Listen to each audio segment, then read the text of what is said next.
രാജ്യം മുഴുവൻ ചർച്ച ചെയ്യുകയാണ് ഉപരാഷ്ട്രപതി സ്ഥാനത്ത് നിന്നുള്ള ജഗദീപ് ധൻഖറിന്റെ രാജി. ഇനിയും 2 വർഷം ശേഷിക്കെയാണ് ജഗദീപ് ധൻഖർ ഉപരാഷ്ട്രപതി സ്ഥാനത്ത് നിന്നും പടിയിറങ്ങിയത്. തികച്ചും അപ്രതീക്ഷിതമായിരുന്നു ആ രാജി. ആരോഗ്യ കാരണങ്ങൾ ചൂണ്ടിക്കാട്ടിയാണ് ധൻഖർ രാഷ്ട്രപതിക്ക് രാജിക്കത്ത് സമർപ്പിച്ചത്. ഹൃദയ സംബന്ധമായ അസുഖങ്ങളെ തുടർന്ന് ഈ വർഷം മാർച്ചിൽ അദ്ദേഹത്തെ ഡൽഹിയിലെ എയിംസിൽ 4 ദിവസത്തെ ചികിത്സയ്ക്കായി പ്രവേശിച്ചിരുന്നു. ആരോഗ്യം വീണ്ടെടുത്ത അദ്ദേഹം വൈകാതെ തന്നെ ഓഫീസിൽ തിരിച്ചെത്തുകയും ചെയ്തു. ആരോഗ്യത്തിനാണ് മുൻഗണന നൽകുന്നതെന്ന് പറഞ്ഞ 74 വയസ്സുകാരനായ ധൻഖർ ചികിത്സ തുടരുകയാണെന്നും വ്യക്തമാക്കുന്നു. പാർലമെന്റിൽ പ്രധാനമന്ത്രി നരേന്ദ്രമോദിയും മുതിർന്ന കേന്ദ്രമന്ത്രിമാരും ചേർന്ന് നടത്തിയ ഒരു ചർച്ചയ്ക്ക് പിന്നാലെയാണ് ധൻഖറിന്റെ അപ്രതീക്ഷിത രാജി വന്നത്. രാജിക്ക് പിന്നിൽ ആരോഗ്യ പ്രശ്നങ്ങൾക്കപ്പുറം ചില കാരണങ്ങളുണ്ട് എന്ന് ചില റിപ്പോർട്ടുകൾ സൂചിപ്പിക്കുന്നു. രാജി ഞെട്ടിപ്പിക്കുന്നതെന്ന് കോൺഗ്രസ് പറയുകയും ചെയ്തു. രാജിക്ക് പിന്നിൽ കണ്ണിൽ കാണുന്നതിലും അപ്പുറം എന്തോ ഉണ്ടെന്നാണ് കോൺഗ്രസ് നേതാവ് ജയറാം രമേശ് തുറന്നടിച്ചത്. വൈകുന്നേരം ഏകദേശം 5 മണി വരെ അദ്ദേഹത്തോടൊപ്പം താനും മറ്റ് നിരവധി MP-മാരും ഉണ്ടായിരുന്നുവെന്നും ജയറാം രമേശ് ഓർത്തെടുക്കുകയാണ്. വൈകുന്നേരം 7:30 ഫോണിൽ അദ്ദേഹവുമായി താൻ സംസാരിച്ചുവെന്നും ജയറാം രമേശ് പറയുന്നു.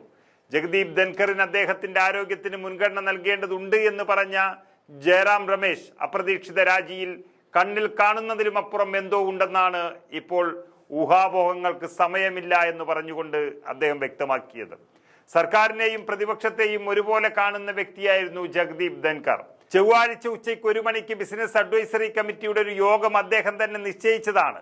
ജുഡീഷ്യറിയുമായി ബന്ധപ്പെട്ട ചില പ്രധാന പ്രഖ്യാപനങ്ങളും അദ്ദേഹം നടത്താനിരിക്കുകയായിരുന്നു. അദ്ദേഹത്തിന്റെ ആരോഗ്യം മെച്ചപ്പെടട്ടെ, പക്ഷേ തീരുമാനം പുനഃപരിശോധിക്കണമെന്ന് അഭ്യർത്ഥിക്കുന്നുവെന്നും ജയറാം രമേശ് വ്യക്തമാക്കുന്നു. പ്രധാനമന്ത്രി നരേന്ദ്രമോദി ധൻഖറിനെ മനസ്സ് മാറ്റാൻ പ്രേരിപ്പിക്കുന്നുവെന്ന് പ്രതീക്ഷിക്കുന്നതായി രാജ്യത്തിന്റെ താല്പര്യത്തിന് വേണ്ടിയാണ് ഇതെന്നും ജയറാം രമേശ് വ്യക്തമാക്കുകയാണ്. ഏകദേശം 3 വർഷത്തോളം രാജ്യസഭാ അധ്യക്ഷനായി ധൻഖർ സേവനമനുഷ്ഠിച്ചു.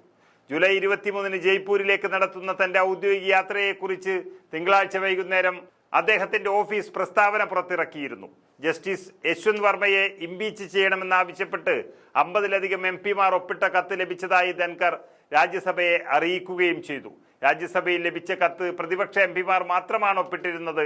അതിനാൽ നീക്കം കേന്ദ്ര സർക്കാരിന് അറിവുണ്ടായിരുന്നില്ല.